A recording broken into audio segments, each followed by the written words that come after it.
أعوذ بالله من الشيطان الرجيم وقل ربي أعوذ بك من همذات الشياطين وأعوذ بك ربي أن يحضرون. Dan katakanlah, wahai Tuhanku, aku berlindung kepadamu dari hasutan syaitan-syaitan, dan aku berlindung kepadamu, wahai Tuhanku, supaya syaitan-syaitan itu tidak menghampiriku. Assalamualaikum warahmatullahi wabarakatuh. Alhamdulillah, apa kabar anda semua? Bertemu lagi kita dalam channel kisah pengalaman seramku ini. Pertama sekali, seperti biasa, saya mengucapkan terima kasih kepada anda yang sudi like, subscribe dan juga share cerita-cerita dalam channel kisah pengalaman seramku ini. Dan juga saya turut mendoakan anda semua supaya anda sentiasa sihat, walafiat, panjang umur, murah rezeki dan terhindar daripada gangguan makhluk halus di kalangan jin dan syaitan. Kali ini saya akan bawa satu cerita seram yang mana cerita ini telah dikirimkan oleh rakan subscriber kita yang bernama Cik Lin, bahawa cerita ini adalah cerita yang pernah diceritakan kepadanya oleh neneknya ketika berada di kampung dahulu sekitar tahun 1990-an. Kisahnya telah lama. Mari kita dengar ceritanya, kisah pengalaman seramnya. Apakah yang ingin dikongsikan kepada kita? Nantikan selepas ini.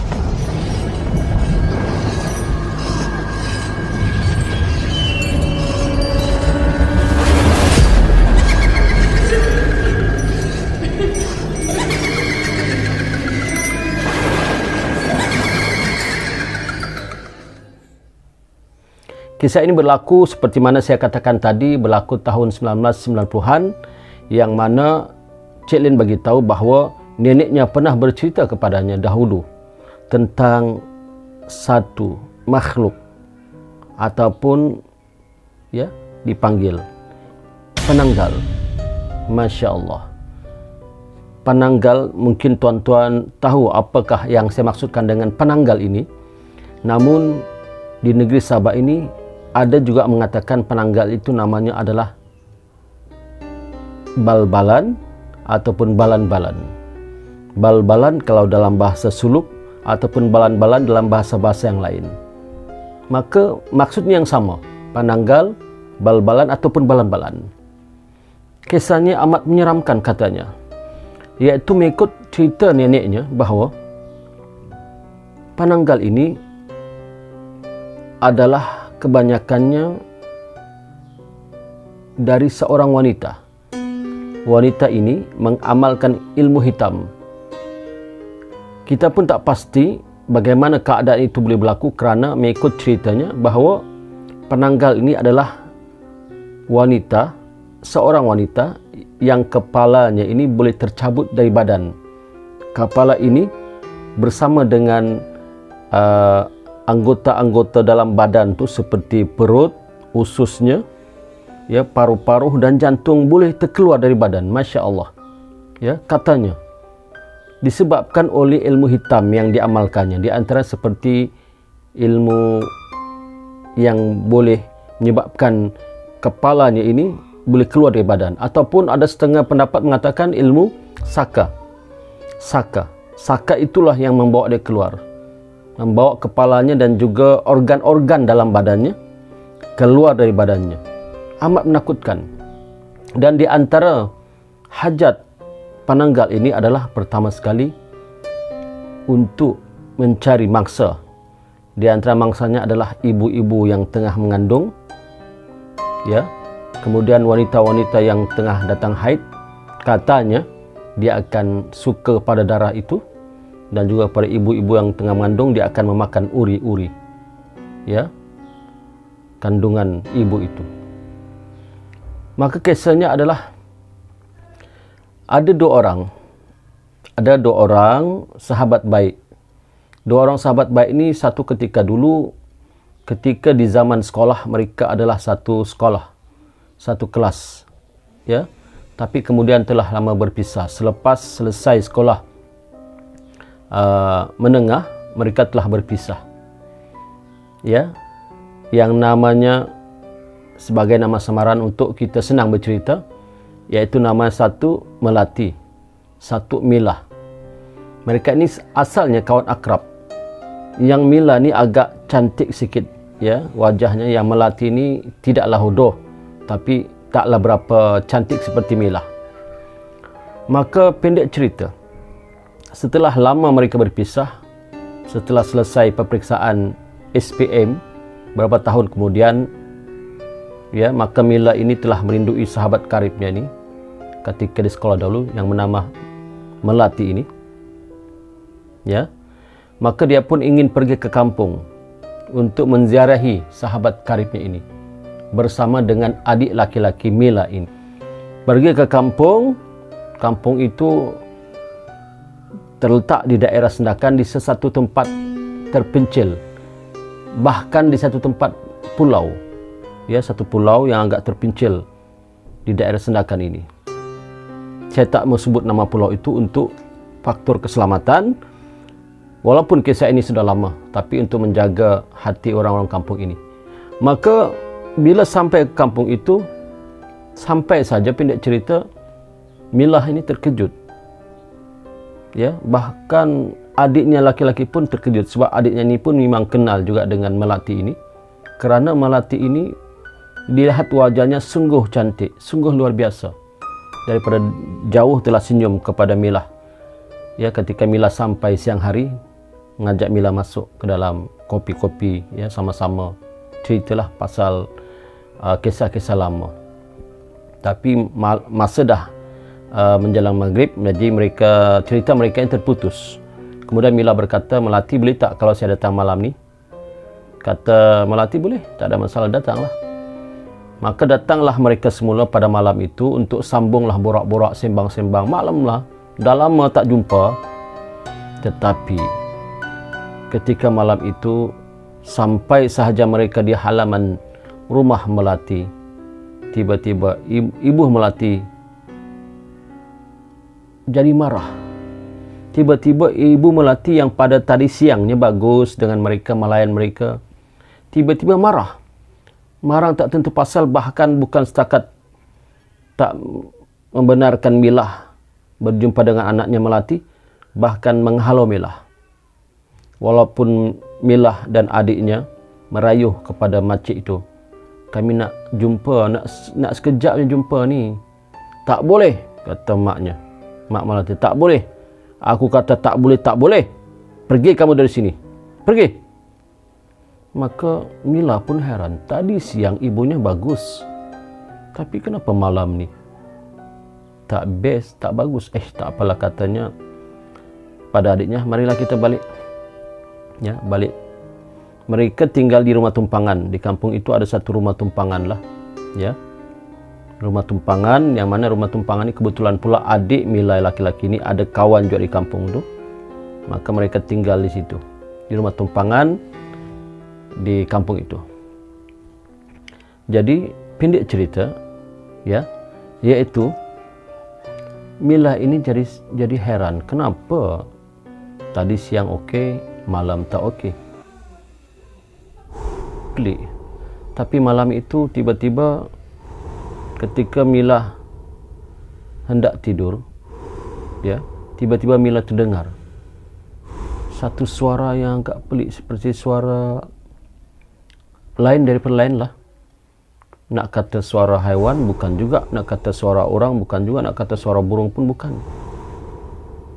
Bila dibuka pintu perlahan-lahan, ya, pintu bilik untuk ke ruang tamu, terdengar suara seperti macam suara lebah, tapi bukan lebah. Jadi Mila pun lihat dari mana arah suara ni. Mila lihat di ruang tamu, tak ada juga, tapi suara tu seperti terngiang-ngiang di telinga. Bila Mila melihat adiknya dah tidur dengan sahabatnya. Ish, suara apa? Malam tu Mila payah nak tidur. Lagipun bilik Mila ini dekat penjuru rumah, ya, dekat dapur.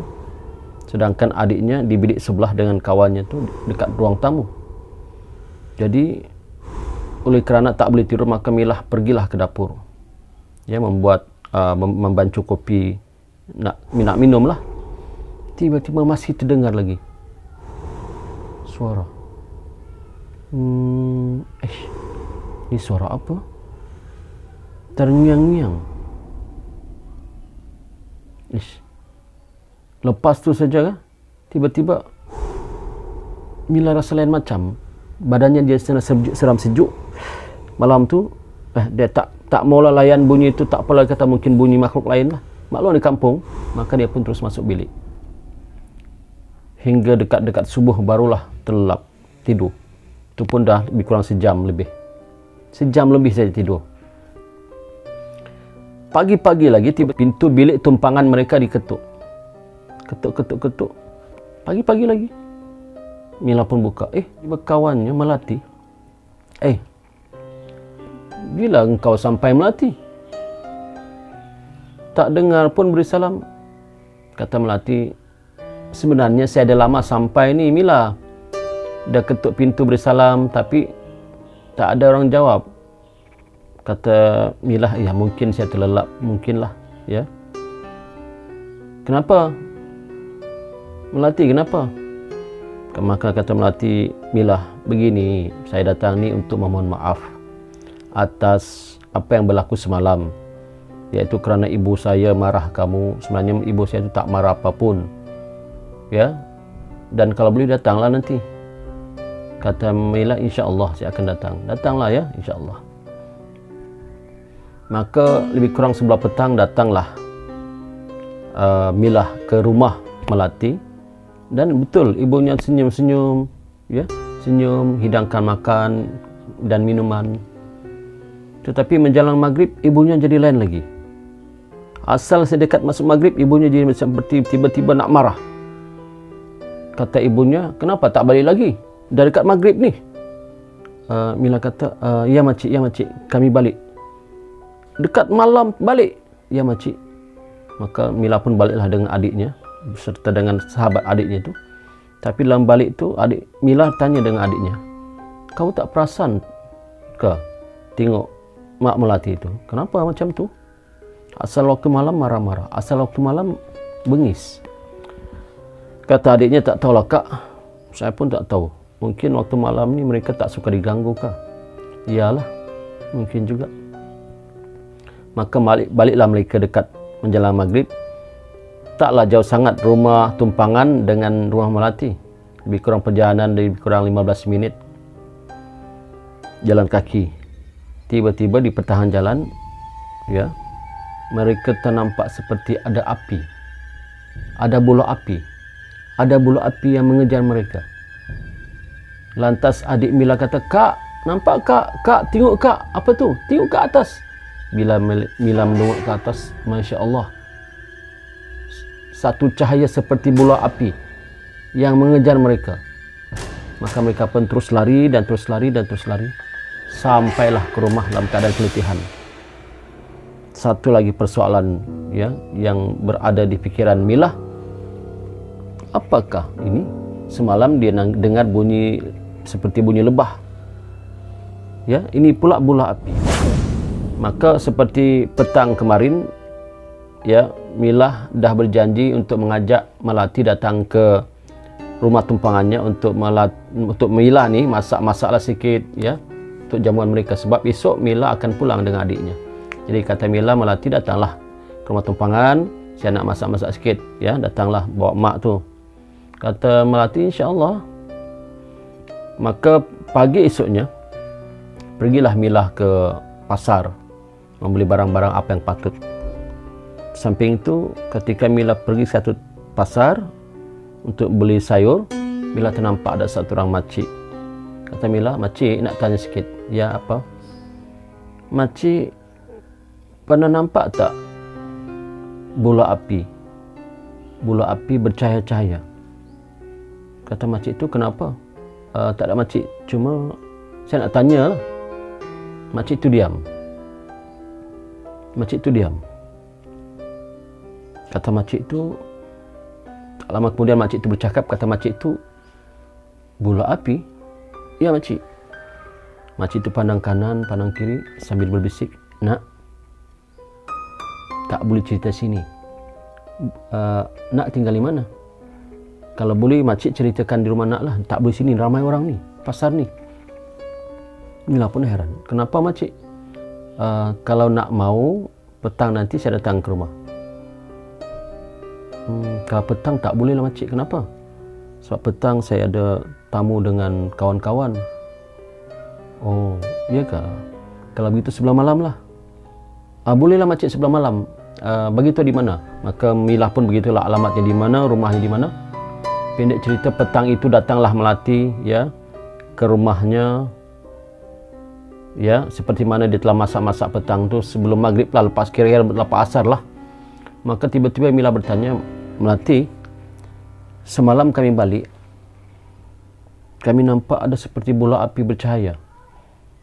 Tapi kami nampak di bola api itu seperti ada tali, tak tahu tali ke apakah, bergantung-gantung dekat bola api.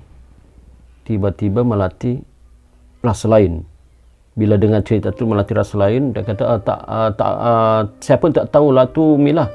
Itu apa? Beginilah Mila, saya nak balik dululah. Kata Melati, cepatnya balik. Makan pun baru sikit, minum pun baru sikit, nantilah dulu. Tak apalah, nanti mak saya marah. Lagipun dah dekat maghrib. Oh iyalah kalau begitu. Saya minta diri dulu ya, kata Melati. Ya baik, hati-hati ya jalan. Ya baik. Maka baliklah Melati. Tak lama kemudian, selepas waktu Isyak, tiba-tiba datang makcik tu. Yang makcik tadi petang, tadi pagi tu, ketika Mila di pasar, ketuk pintu.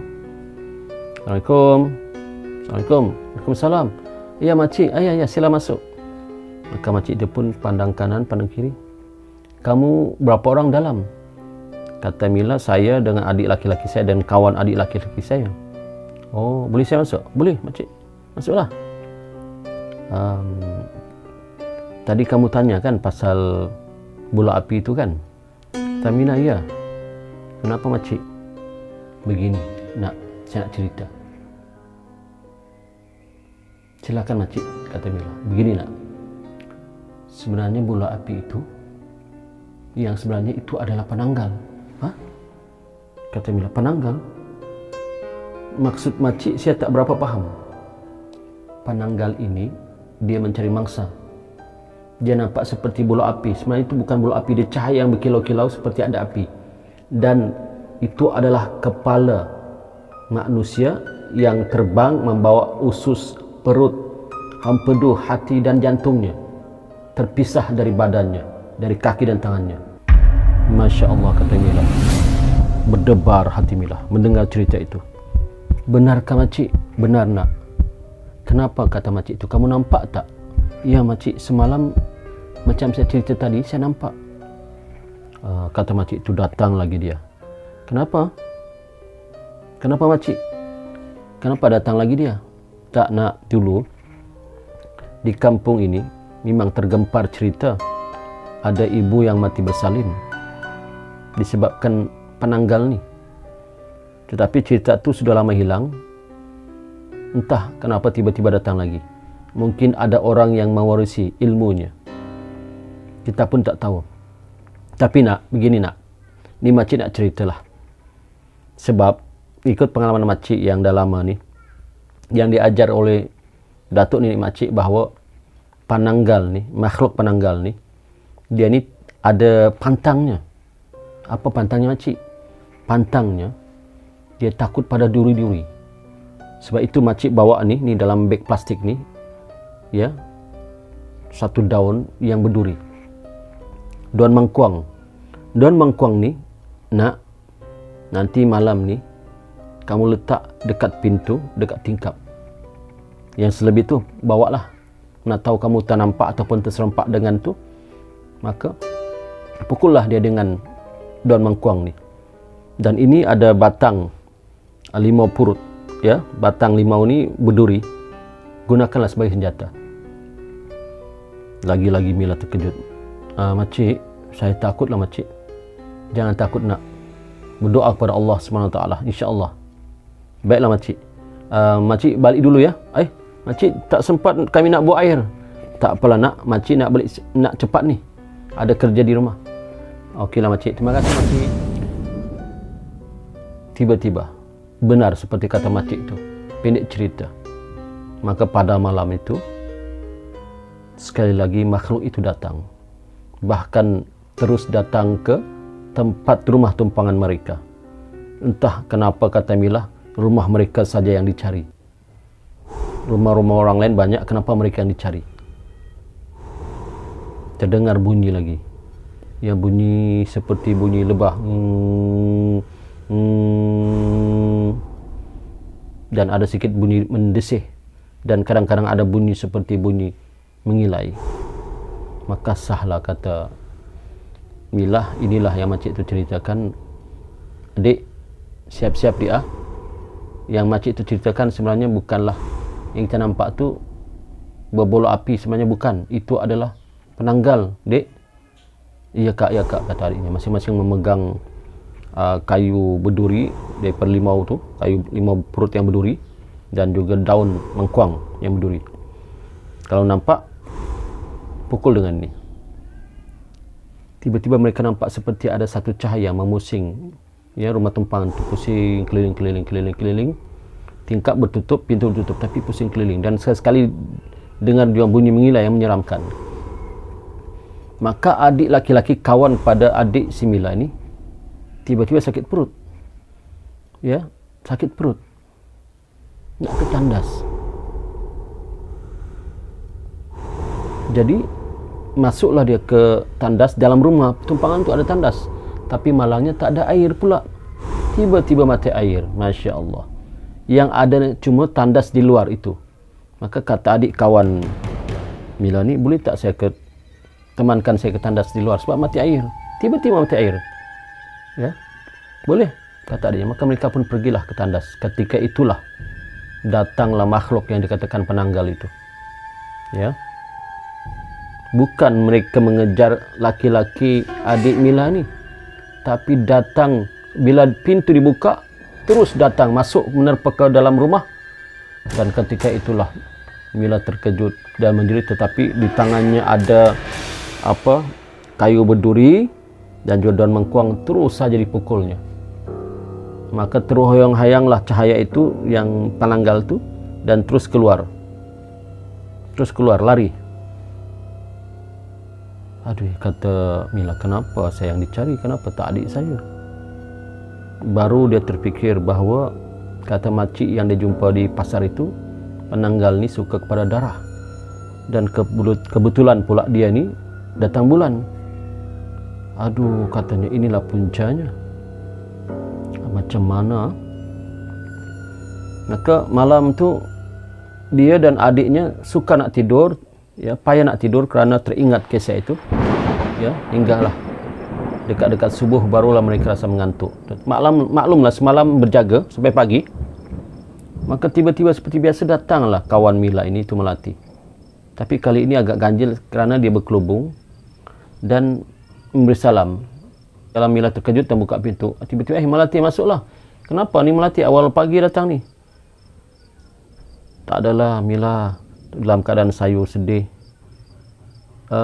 Melati, Mila kata, kenapa awak punya tangan ni macam ada luka-luka ni?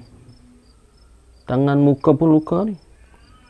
Tak ada, kata Melati, ini tangan luka kaki ni, saya gatal je, segaru lah. Ya ke? Ya. Dahsyatnya garu sampai luka begitu. Dalam dan besar tu. Kata Melati, Mila, tak apa, saya minta diri dulu ya. Saya balik dulu ya.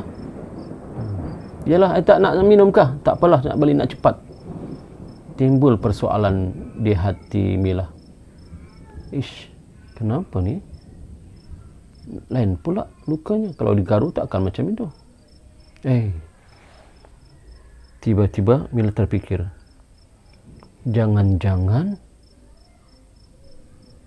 Melati.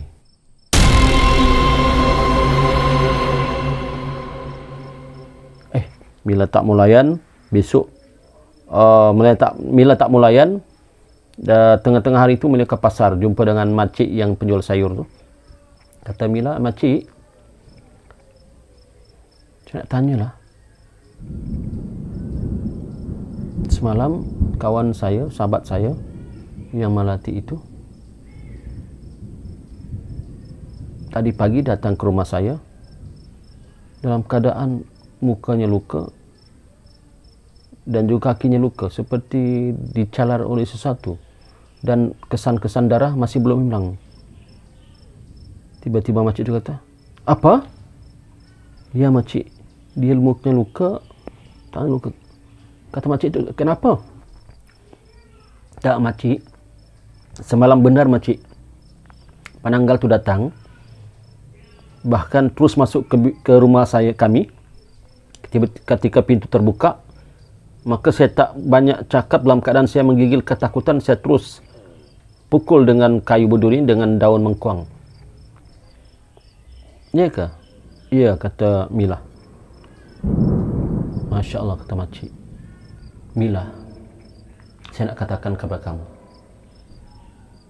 "Kenapa makcik?" "Yang sebenarnya, kawan kamu itulah adalah penanggal di kampung ini."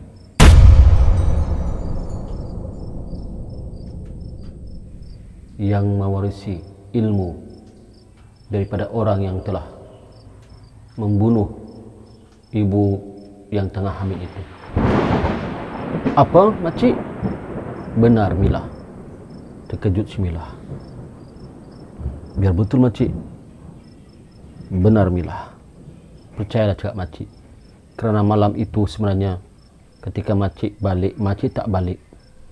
Makcik mengintai dari jauh.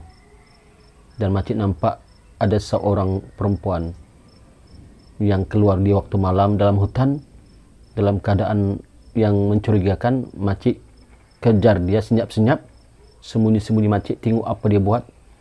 Tiba-tiba gadis itu masuk ke dalam satu bilik dan makcik nampak dia seperti mengangkat kepalanya begini.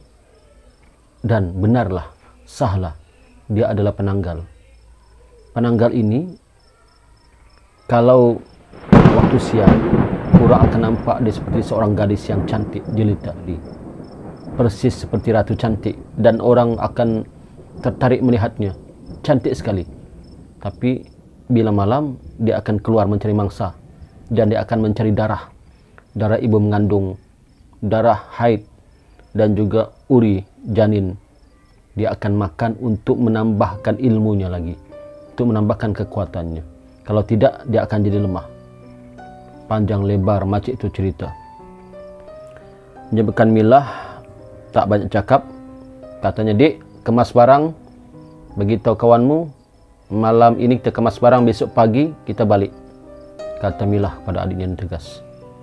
Kata makcik itu, "Hati-hati balik nak. Makcik doakan nak selamat. Tak usahlah datang ke tempat rumah kawan kamu tu. Tak payahlah, nanti berlaku cerita-cerita lain lagi. Yalah makcik, saya minta diri dulu. Sebelum apa-apa hal berlaku, lebih baik saya balik makcik. Ya, baliklah nak. Hati-hati nak ya." Ya, maka makcik itu pun balik dan Milah dengan adiknya kemas barang. Petang tu juga mereka balik dari pulau tu menuju ke Bandar Sendakan. Dan ceritanya berakhir di situ. Apakah yang berlaku selepas Milah balik ke Sendakan? Dan apakah yang terjadi kepada perempuan sahabat Milah yang telah menjadi hantu penanggal itu? Kita saksikan sambungan ceritanya di episod akan datang. Sekian. Assalamualaikum warahmatullahi wabarakatuh. Bertemu lagi.